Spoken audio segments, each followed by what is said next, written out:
Long live, BPF जिंदाबाद MCLA मनमोन ब्रह्मखौ मोजां मोननानै UPPL खौ नागारना BPF दोलोआव आखाइ हमफैयो।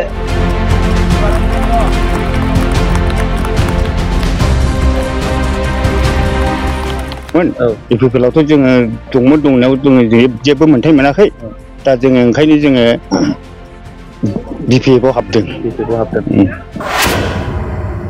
प्रमद बर' दैदेननाय UPPL सरकारा बे 5 बोसोराव जौगानायनि थाखाय पर्बत जरायाव जेबो मोनाखै। आइजोफोरखौ सेल्फ हेल्प ग्रुपआव फैसा होगोन होननानै कमप्लिटलि 5 बोसोराव डिप्राइभ। प्रमद बर' दैदेननाय UPPL सरकारा नखर साख्रि होगोन होननाया मोनसेबो साख्रि होआखै। नखर साख्रि होगोननिफ्राय आरम्भ खालामनानै नखर गंसेयाव मोनसेबो साख्रि होआखै। क'क्राझार जिल्ला पर्बतजरा महकुमानि थिपखाय बेन्दोंआव थानाय तुलसी जरा गामिनि रायजो राजाफोरखौ लानानै गामिनि जिरायसालियावनो मोनसे सावरायमेल जथुमाखौ थिपखाय दखरा BPFनि आफादगिरि अतुल नार्जारिनि आफाद दैदेननायाव 1 नं पर्बतजरा बियाबनि MCLA मनमोन ब्रह्मनि नुजाथिनायजों लोगोसे मिरु CWCनि सोद्रोमा थबिन्द्र ब्रह्म आरो शिव शरण ब्रह्म अमर ब्रह्मजों लोगोसे पर्बतजरा जिल्ला BPFनि गोबां दैदेनगिरिफोराबो बे मेलाव बाहागो लानायखौ नुनो मोननाय जादों। तुलसी जरा गामिनि रायजो राजाफोरनि नुजाथि फैनायजों फैगौ बिटिआरनि बिसायख'थिनि सोमोन्दै सावरायमेल जथुमाखौ नुनो मोननाय जादों।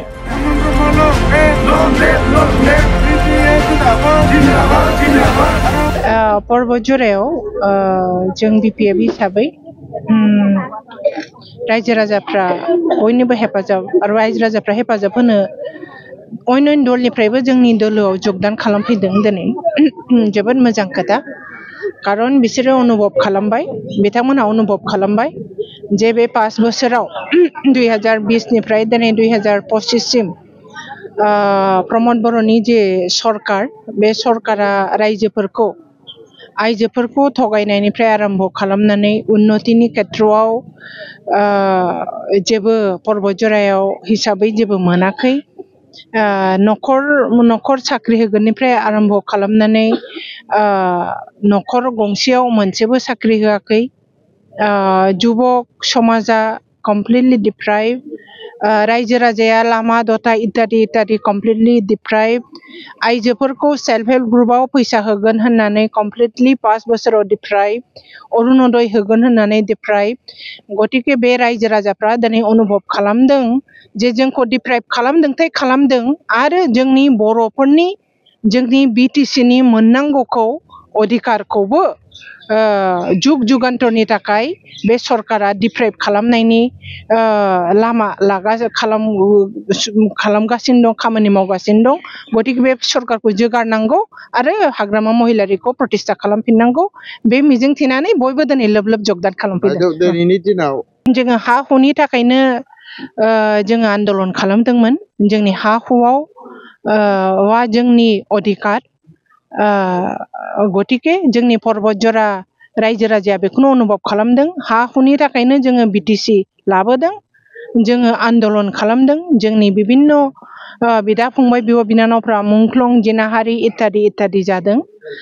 गतिके बेनि मोनथायखौ जोङो दा मोननायनि बेलायाव जोंखौ फोथायखेबस' प्रमद बर'आ उच्चेद इत्यादिनि जरियते उच्चेद खालामनानै जोंखौ मोनथायनिफ्राय जोंखौ जोगारनो नागिरदों बेनि प्रत्युत्तरखौ पर्बतजरानि रायजो राजाफ्रा होगोन। UPPL आवथ' जोङो दंमोन दंनायाव जोङो जेबो मोनथाय मोनाखै दा जोङो ओंखायनो जोङो BPF आव हाबदों। नोंथांमोनहा जेबो मोनथाराखै जोङो। माबाफोर सरकारनि अनसुंथाइबो सरकार मोननाया जों न' मोनसे मोनदों दा जोंहा लेफ्टिं मोननांगौ दंमोन BPPL निफ्राय दा बेहायथ' जेबो मोनाखै लेफ्टिं मोननांगौखौबो हनै साबख'नानै बन्द' जानानै थाबाय मोनासै BDCआ दानना होबाय दा जेबो फायखानाबो गैया जेबो गैया जोंहा न'आ मोनसेल' मोननायल' बेल'नो दा ओंखायनो जोङो BPF आव हाबनाय जाबाय। जोङो बन दाननानै जाग्रा मानसि गरिब मानसि जों जेबो उफाय गैया हाग्रा बंग्रा थांनानै जोङो बन लायनोबो हाला मैगं लायनोबो हाला जों गथ' गथायफोरखौ बोरै फोथांबावनो बोरैहाय जों लेखाफोर फोरोंबावनो दा बिदिखायनो जोङो सरकारफोरखौ खावलायहरनानै जोङो बेहायनो माबानाय जाबाय आरोखि।